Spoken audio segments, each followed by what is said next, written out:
Hey, what's up, everybody? We are going live again for the Ultimate Raw Vegan Bundle. I'm going to be joined by another amazing contributor, which is Fruity Ava. Fruity Ava, we went live last year during the bundle, and it was a great time. So we're going to do it again this year, and we're going to talk about salads, of course, and then we're going to also talk about her contribution in the collaboration book. She's got an amazing recipe in there. So if you guys haven't checked out what is in the bundle yet, you can do that through either of the links in Ava's bio or my bio. Again, Ava is at Fruity Ava, and I think you know where I'm at. So just use the link in either of our bios, and you can check out what is in the bundle, and I think you're gonna enjoy it. I think you're gonna want to buy it because, guys, it's over $1,800 worth of value that you're getting for $50. So there you go.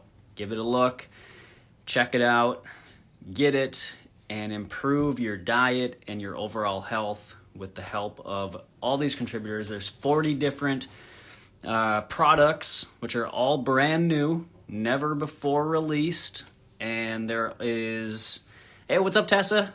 Thanks for joining again. We're going live with Fruity Ava, so we're just waiting for Ava to join. And she should be here in just a minute. I think I saw her pop in, but she might be having some issues getting the request in.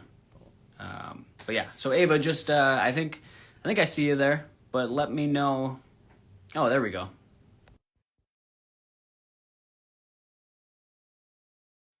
New raw vegan products that you can learn from. There's things, recipe books, there's business coaching. There she is. What's up, Ava? Hi, how are you doing? I'm so good. excited. How are you? I'm good, but I didn't know that I should send you a request. Oh. So it's like waiting. But it was nice listening to you, and it's so good that you introduced already the Rubbing and Bundle. So Yeah, for sure. Yeah, great to connect again. It was fun last time. So yeah, how's the bundle been going for you? And good. I mean, the bundle, it is so great. Yeah. It is so much. Yeah. And there's so many courses and ebooks and so much. So I think if you buy the bundle, you have so much content for the next month. For me, like I try to have a look in everything, and but yeah, I know that it will take me a long time to do all the courses and all the ebooks. Yes. So I think if you get the bundle, you have so much content. It's really worth it. Yeah, agreed. Yeah. Yeah, and like, I mean, it's way more than just recipes, you know. There's business coaching, basically. There's workouts, there's yoga, you know. Yeah. So yeah, there's something for everybody. And yeah, so you've got, I see you've got a delicious stuffed tomato recipe in the collaboration book. Is that one of your favorites? Yeah, it's really nice. I like it because it's so simple. I was working on another ebook, but I didn't finish it in time, Yeah. so I was just okay. I will submit this one, but it's cool. It's basically you have a tomato, and then you can put out the inner things of the tomato. I don't know, but I'm German, so my English is not so good. And then you just you can make like a filling of, for example, a sauce and zucchini noodles, etc., and you put it into the tomato. Yeah. It's really cool. It's like a fun way to eat. I think it's also cool if you have children. Yeah, it's really fun. I like it because raw food is really fun. It's like you can play with food. So yeah, but I think your contribution is so much bigger, so much better, and I'm really excited to be talking about your contribution because you wrote the concept, like the book, the 5-star salad. And I'm so excited to be talking about it and to listen to you, what was your inspiration for writing this book? Because I'm also, I started the fruit by style with this idea, fruit is the only thing and you have to be as pure as possible. So I think when I started, I was not eating broccoli. I was not eating cauliflower for some time because I thought, no, it's wrong to eat that. Yeah. And yeah, over the years, I just changed. I really love veggies. I now eat a lot of greens. Feel so much better, more balanced. So I would love to know more about the science behind it. Yeah. Cool. Yeah, that's great. And I'm very similar, you know. I did always kind of have leafy greens in my diet, but I was a little more heavily towards the fruit. But Yeah. you know, it was something, so kind of the inspiration for the book, and thank you, by the way. I appreciate the kind words. Yeah. So I mean, so I got into, you know, eating leafy greens actually before I even got into this lifestyle, before I even knew what a vegan was. And so I was actually just looking for a solution to hair loss. And so spinach was something that came up on like all the sites. And so I started eating a lot of spinach salads, and it wasn't anything like I make today, but yeah, it was greens nonetheless. And I do think that was part of the reason why I've been able to transition into this lifestyle so smoothly, and why, you know, I really haven't dealt with cravings or really anything like that this entire time for the most part. So so yeah, the greens, I just, you know, I did learn pretty early on from the people that I first came across when I learned about this lifestyle, which was John Kohler and Dan McDonald. Those guys, they ate a lot of greens, and also Tanny Raw. You know, I love Tanny Raw. Like, she's so funny, so nice. Yeah, really great inspiration. Agreed. Mm-hmm. Yeah, so they all talked about eating greens, and I just started to notice that most of the long-term raw vegans and healthy people that have been on this lifestyle for, you know, decades, leafy greens were always something that they made a point to consume. And so, yeah, that just reinforced the idea that I was eating a lot of greens in the first place. It just made me want to eat more. So yeah, and then over time, you know, as I started, you know, talking to more people in the lifestyle and coaching and things like that, I realized that most people eat a very small amount of greens. And so, yeah, it's just always been something that has been, you know, a point of interest for me to help people learn how to eat more greens and how to enjoy them.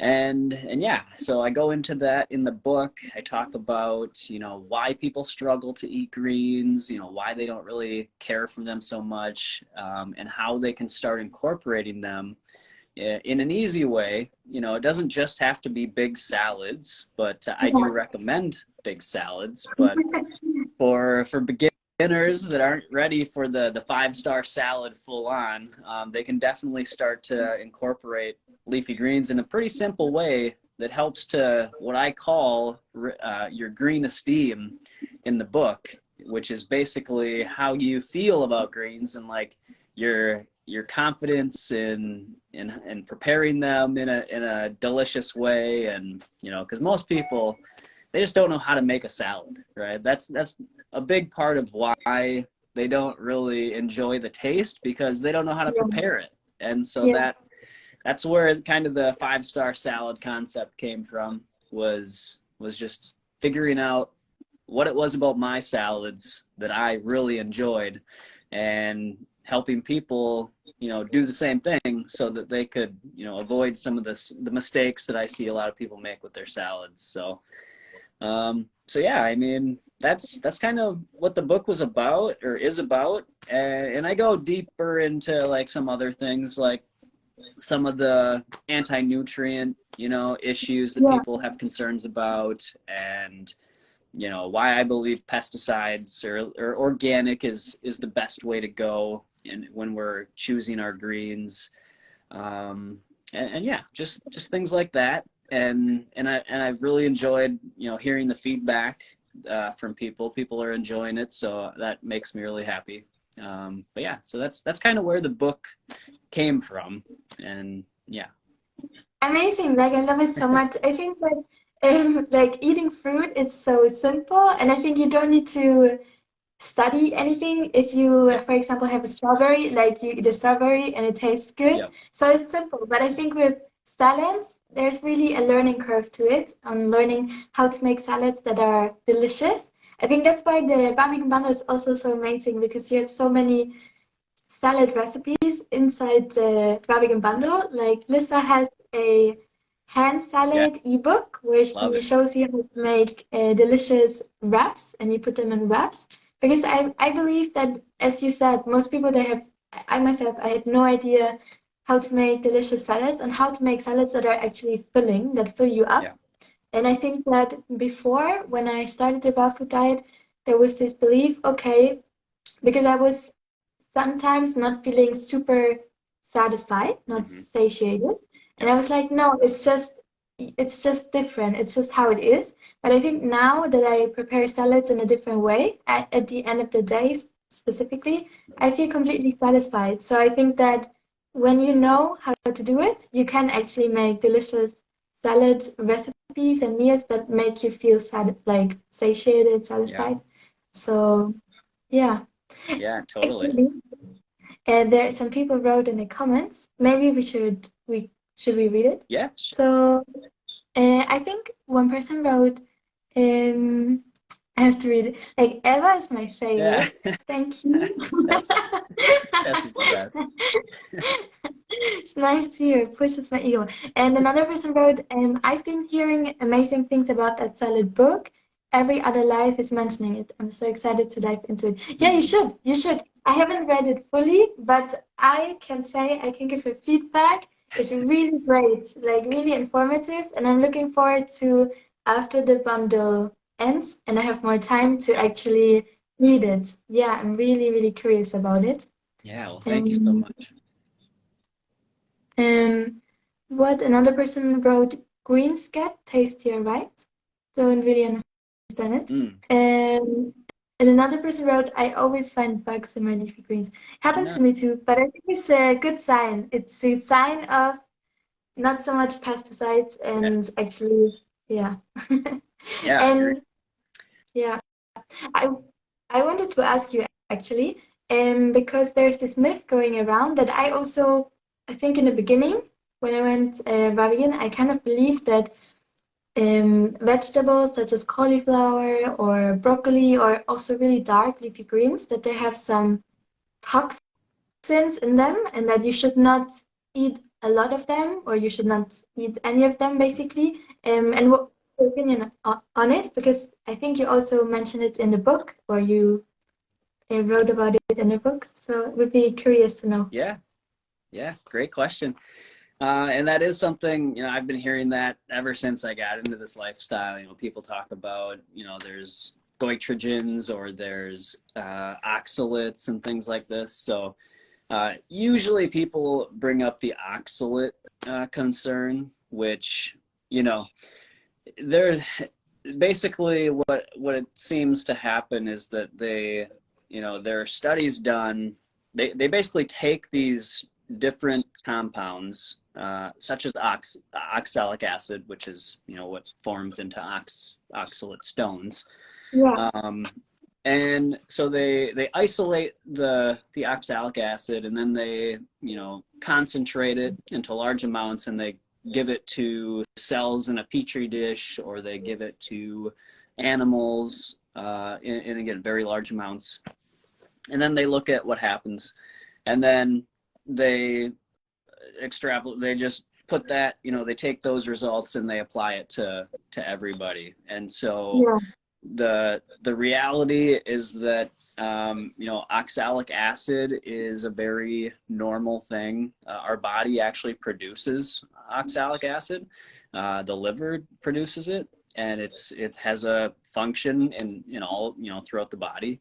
And so the fear around it is really, I think, over exaggerated. There is a small population of people that should probably keep it in mind, yeah, but that's a people that have like severe kidney disease or they had like gastric bypass surgery, or Yeah. you know, or they've been taking, rounds and rounds of antibiotics, and they've wiped out their microbiome. So yeah, I mean, basically, when it comes down to it, oxalic acid is, I mean, it's been shown to potentially even have anti-cancer effects. So there's positive things about it. And when you look at the foods that contain oxalates, so oxalic acid binds to minerals, essentially, so like calcium and magnesium and others. And so in the plant, when you eat it in a whole plant food, it acts completely differently than when you look at it isolated in a laboratory, in a petri dish or whatever. So when you eat foods that contain oxalates, they're already bound to the minerals. So if you eat some, kale, it's already bound to the calcium in that kale, and you don't even absorb it. It pretty much all of it, or most of it, goes out, through bowel movements. And then, so the main thing when it comes to, the absorption of it, so there are a few foods that do have higher amounts that do get absorbed more, and that's spinach, rhubarb, beet greens, and chard. So just the idea is to, one, make sure you're eating whole foods. A whole food diet is going to give you the fiber, which feeds the good bacteria that break down oxalates in the first place, and so that you don't absorb too much. And then take care of your kidneys, because the kidneys are responsible for excreting the excess oxalic acid. And keep your body in a more of an alkalized, anti-inflammatory state, because it's within an inflamed state that the potential goes up for stones to form. And so as long as we're eating fresh, whole fruits and vegetables that are very alkalizing, and they have anti-inflammatory effects, and you stay hydrated, because hydration is another important factor with kidney stones and things. So, relatively healthy people should have zero concern really about oxalates, but, vitamin supplementation is another factor that goes into it. I know health conscious people like to take supplements, and so vitamin C supplements, ascorbic acid converts in the body into oxalic acid, and so that's another issue. So I would not advise taking vitamin C supplements, especially like ascorbic acid. Whole foods are great. The vitamin C in whole foods is great, but when you take it in an isolated form that's made in a lab or whatever, it acts completely differently, and it can lead to other issues. So yeah, again, what the research shows is that the dietary oxalates that you consume have very little effect on the oxalate excretion in the kidneys. And so it just comes down to eating whole foods, eating plenty of fiber to keep your gut microbiome healthy.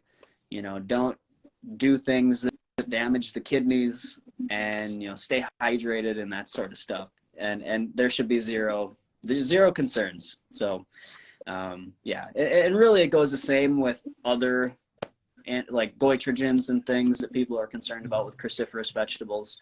All these foods that contain these compounds have been studied and have been found to be the some of the healthiest foods for people, right? And so when you eat it in whole foods, it doesn't have the same effect, again, as when they do these studies where they're isolating the compounds. So yeah, it's I think a very overblown issue that they industry uses to scare people away from eating healthy foods. Yeah, so I hope that kind of clears it up a little bit.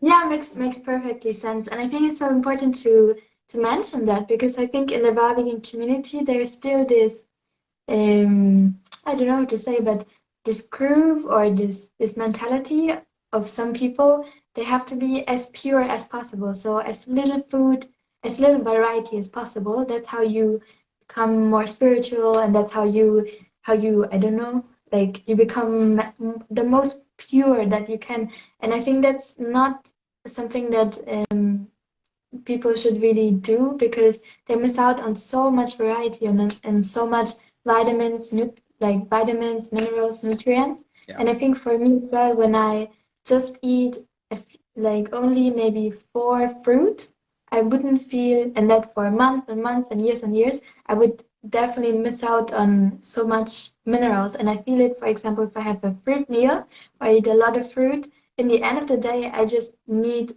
something that has a lot more minerals. Also for my teeth, if I eat a salad or if I eat carrots, something that is also hard, like a hard texture, I feel is so good for my teeth.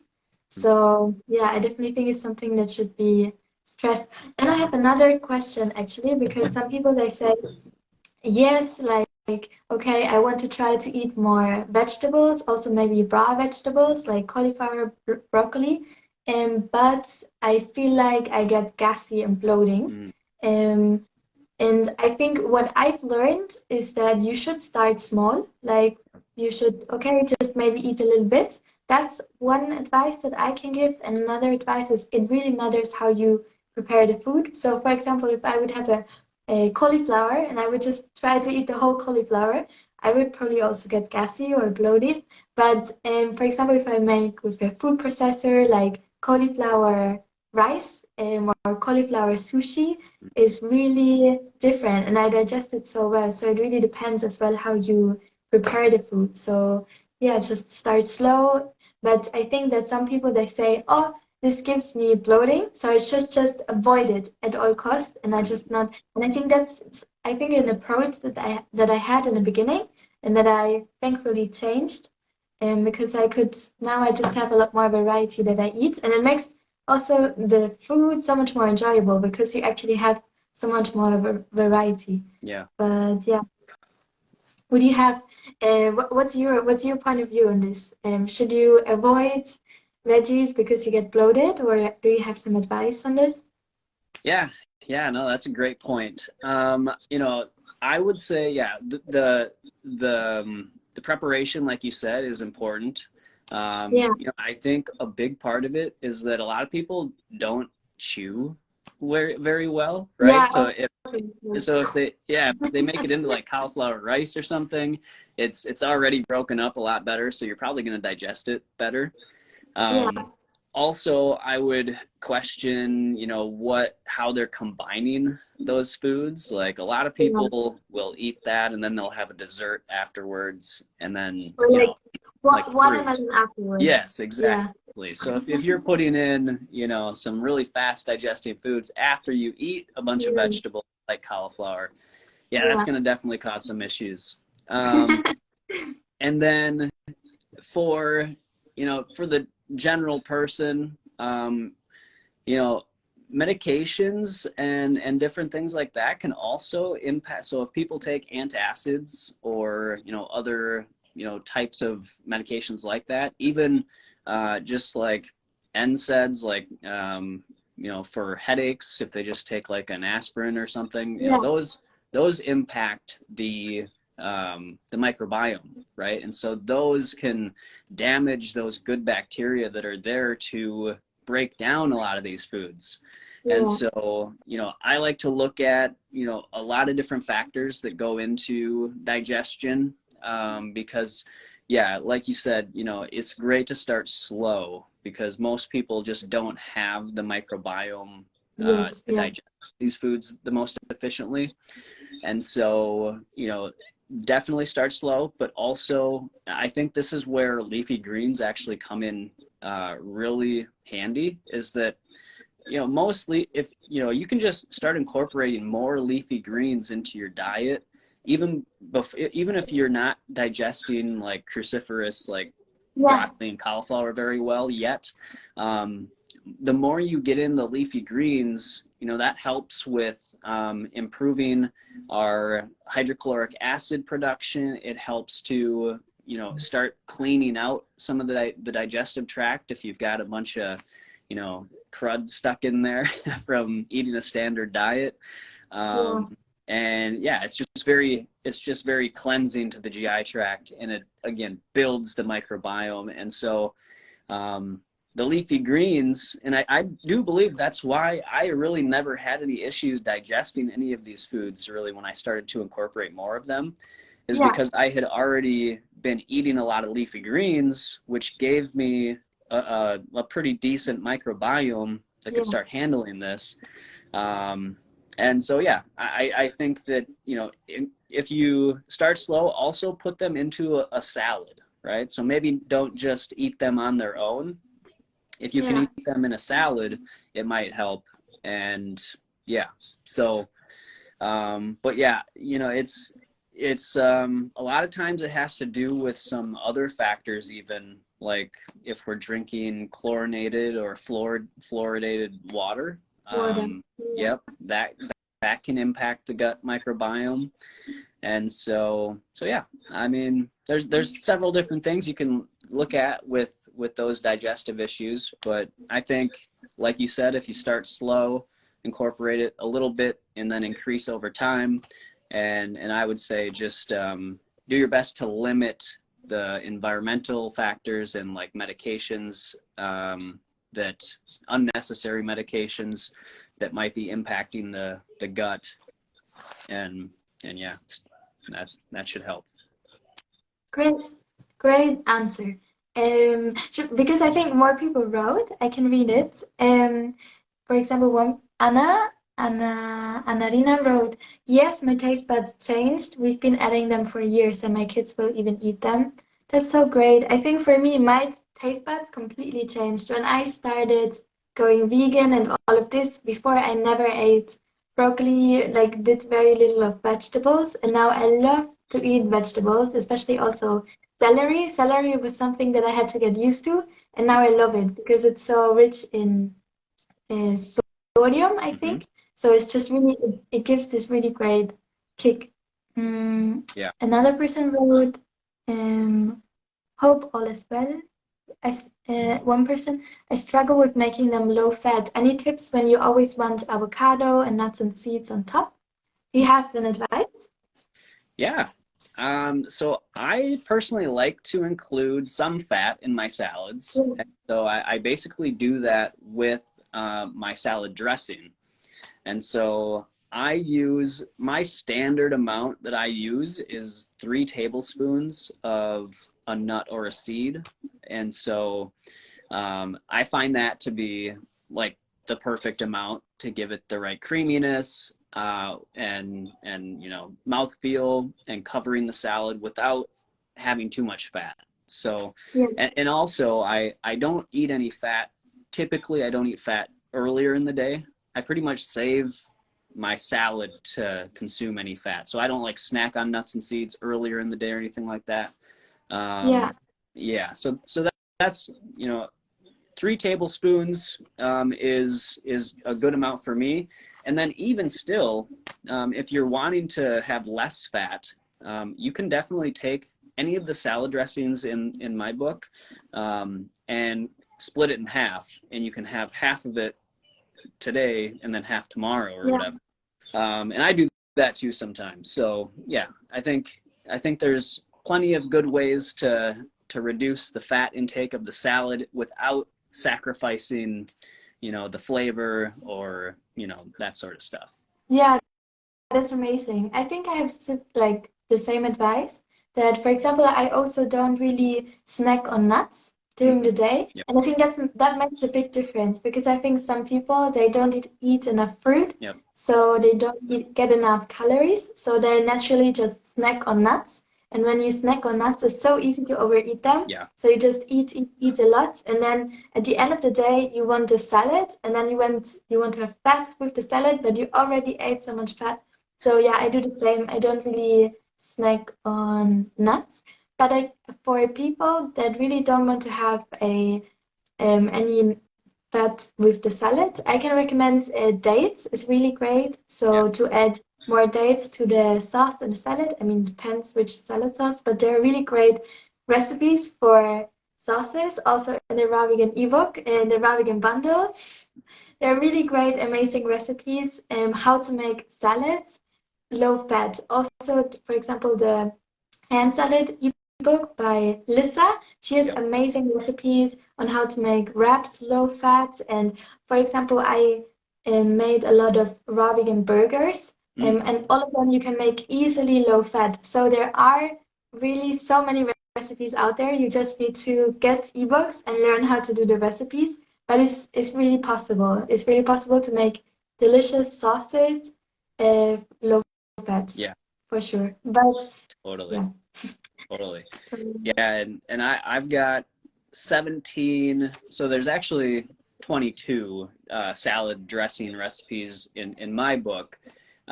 17 of them are brand new. Some of my absolute favorites, actually, that I've ever made. And then I've got 5 fat-free salad dressings as well that are really tasty, but they incorporate more like dried fruits and dates and things like that to make it a good texture and that sort of thing. So yeah, I've got 5 fat-free salad dressing recipes in the book in case somebody is looking for that sort of stuff. Yeah, great. So I think we have more comments. Someone wrote, any sensational soundbite becomes news, then people let the mainstream info guide their lives. Yes, exactly. Yep, they try to, they just take anything and run with it to get people all worked up. Yeah, I have another question actually. Yeah. So what is your opinion about green smoothies? Do you support the idea of green smoothies, or do you say, no, you should separate greens and fruits? And yeah, what's your opinion about green smoothies? Yeah, so I am a fan of green smoothies, definitely. And I've got 10 green smoothie recipes in the book. So, I think green smoothies are great. And I personally don't think that you need to necessarily, so I wouldn't mix like bananas and carrots, that I don't think that would be, but I do find that green smoothies can definitely work with both fruits and, especially leafy greens. Leafy greens go well with any food, so they can go with greens. I mean, they can go with fruits and digest just fine. And so in the book, I talk about that's one way that if somebody is kind of, resistant to eating big salads right away, that you can start increasing, raising your green esteem is what I call it, and feeling better about the taste of greens, and you start to get your microbiome built up again to start enjoying the consumption of greens. So green juices and green smoothies are a great way to introduce leafy greens into the diet so that you can start getting a taste for them without even probably, you don't even have to taste them, in the smoothie. But as long as your gut is starting to, get those nutrients, your taste buds will definitely change and you'll start to really enjoy the taste of greens. Yeah, I agree so much. I actually have a funny story with green smoothies. So the first time I tried a green smoothie, because I saw it on YouTube, a video, and I was like, oh, I will try it. But I was really young, and so I tried the smoothie, and it was so disgusting.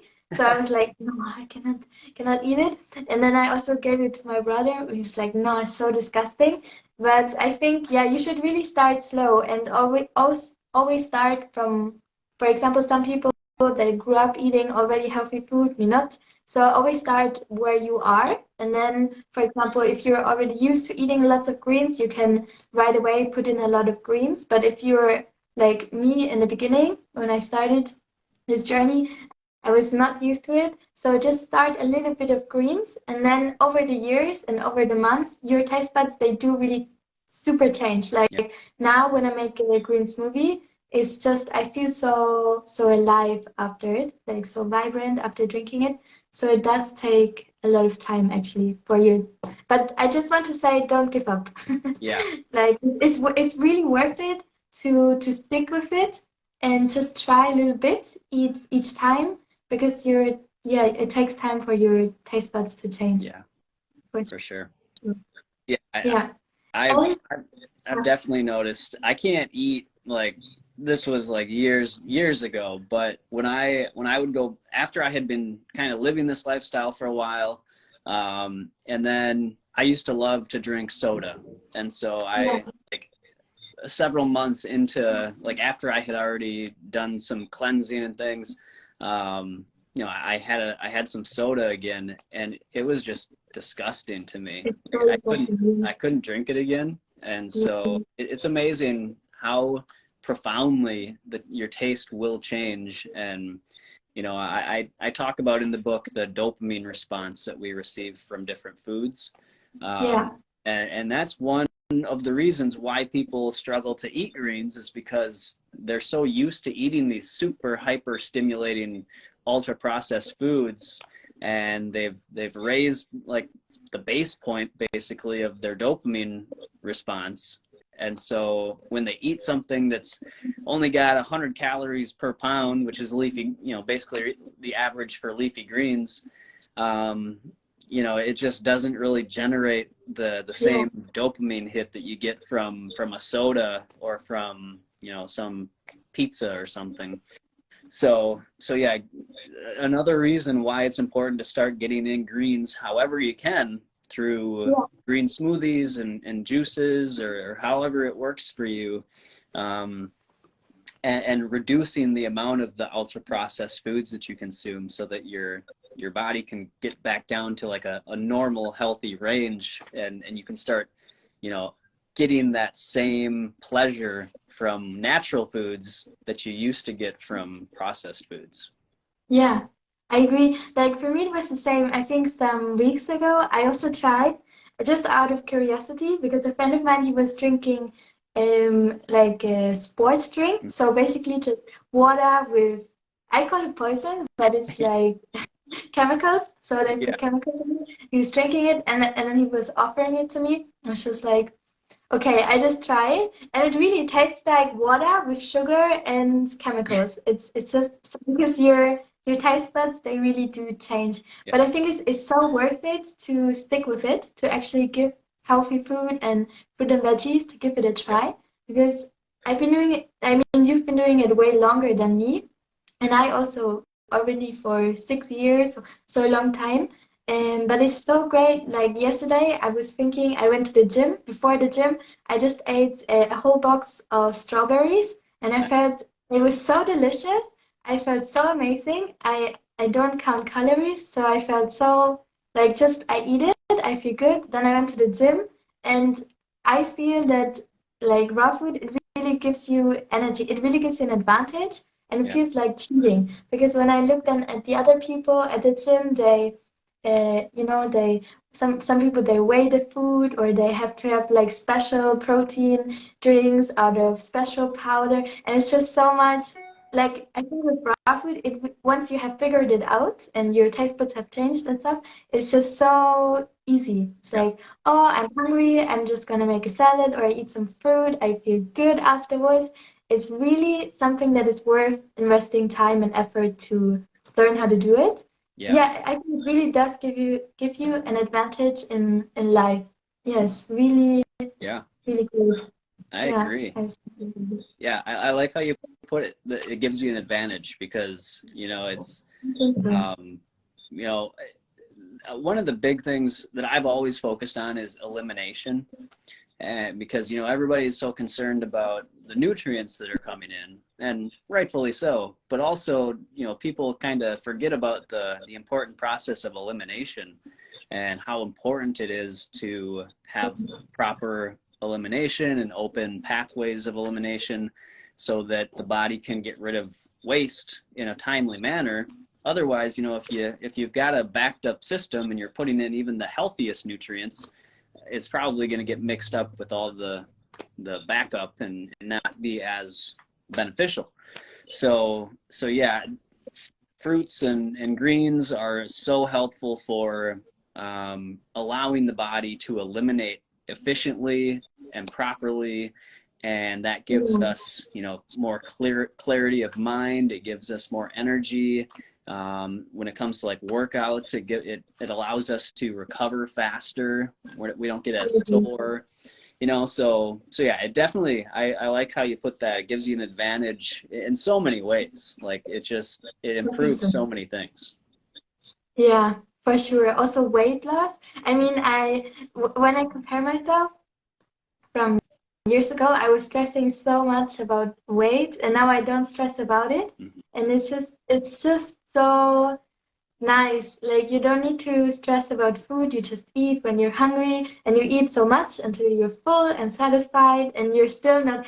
I think if I would eat the way that I eat now on a standard American diet, or in my case, standard German diet, I would be 200 kilograms, because you cannot, I think when you want to stay relatively lean on a standard American diet, you eventually, if you don't have a fast metabolism, or you do crazy amount of sports, you have to calorie restrict to have a lean. And with a raw vegan diet, you don't. And it's just really, really liberating. Yeah. So, really great.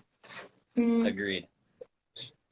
There was? You want to say something? Oh, I was just saying, I think there's a few comments that came through. Yeah. There's one question actually. What do you think about green powders, dried and low temperature? Yeah, I personally, I think they're great. You know, I think they can be a great way to add more greens into the diet. You know, definitely look for a good quality one. Again, I recommend an organic one. I like moringa powder. That's one of the ones that I use myself in some of my smoothies. So yeah, I think it can be a good way, again, to just start getting your body used to the intake of greens, and that can be one way. But I would say they would be, you know, if there's like a hierarchy of you know, optimal intake of greens, I would say fresh greens, like the fresh like individual heads that you can buy, and then after that, I would say like the boxed greens that come in containers or bags, and then then probably the powdered greens. So I think they can all be helpful. I agree so much. I think it also always you have to look at where the person starts. Maybe a person is super stressed, has no time for anything, or maybe is in a stressful time in their life. I think then like powders can be a really great substitute. But I agree that it should not be a substitute for greens. For example, I think yesterday there was an ad it was insane. It was basically an ad about if you don't have time to eat fruit and veggies, doesn't matter, just take the supplements. And I'm like, no, you cannot not eat any fruit and greens. So I think they're great, but they should not be a substitute. And I think as well that, for example, I'm gonna say it, like Robert Morris or some people, they say like certain herbs, and I always think, and I said like it's the best, and I'm like, no, I think as well that you have the powders, but the best is still fresh greens, because it's still alive, full of, like, it hasn't been processed at all, and so that's what I'm thinking. I 100% agree with you, definitely. Okay. Yeah. So I think that was all the questions in the comments, and I think that's also kind of the questions that I have. I think because we have already been talking for a while, right? So yeah, it's gone fast. It goes so fast. Yeah, I don't know. We can end the live here. Okay. Well, yeah. Hey, this was great. I appreciate it. I appreciate, you know, you joining me, and I appreciate everybody else joining us to ask questions and listen in. And again, just a reminder to everybody that we're celebrating right now the Ultimate Raw Vegan Bundle, and so there are 40 brand new products, raw vegan products, ebooks, recipe books, and business coaching, yoga and workout routines and things like that. So there's a lot in the bundle that I think can benefit anybody that purchases it. And again, you can get it in our bios. Ava and myself have it linked in our bios. So definitely check it out. And yeah, we appreciate everybody's support and your curiosity into the lifestyle. So thank you so much.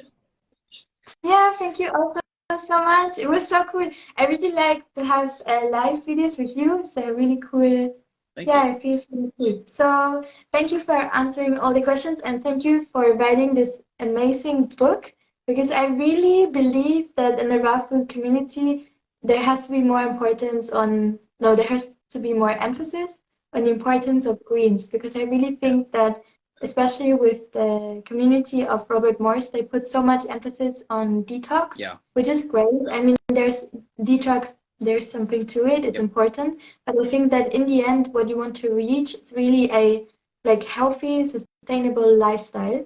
And I think a healthy, sustainable lifestyle long term, you can, in my opinion, only achieve when you also incorporate not just fruits, but also greens and vegetables, and you can make it more sustainable. So thank you. I 100% agree with you. So thanks for saying that, and thanks for joining me again. Always a pleasure to hang out with you, Ava. So I hope we can do it again soon. And so I think we can log off. But again, thanks everybody, and are you going live anytime else today? No, today not, but tomorrow I go 2 times. Okay. Cool. Yeah. Nice. Well, everybody, follow Ava if you're not already. And she'll be going live twice tomorrow. I've got, I have one this afternoon at 4 o'clock Central Time with Debbie Adler. So yeah, that's what I got going on the rest of the day.